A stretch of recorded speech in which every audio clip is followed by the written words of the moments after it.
दर्शन करबै भगवान, दर्शन करबै भगवान, सुनबै मिथिला पुराण।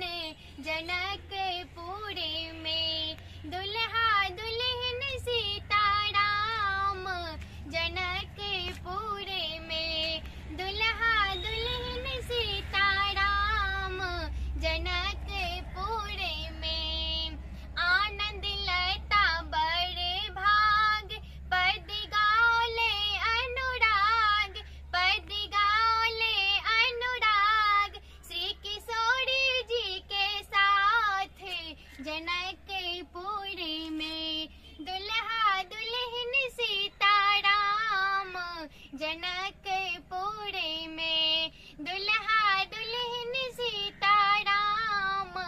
जनकपुर में एहन सुंदर मिथिला धाम, दोसर पायब कौन ठाम, दोसर पायब कौन ठाम। दुल्हा दुल्हन सीताराम।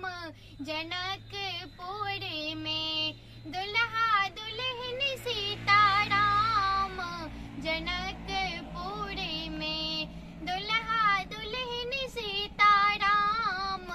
जनकपुर में हम मानसी झा अहाँ सब गोटे के प्रणाम करै छी और आज हम मैथिली विवाह पंचमी स्पेशल एहन सुंदर मिथिला धाम गीत लऽ के एलहुँ हैं। नीक लागत तो लाइक करब, कमेंट करब, वीडियो के शेयर करब और संतोष गुप्ता के यूट्यूब चैनल के सब्सक्राइब करब। जय मिथिला, जय मैथिली।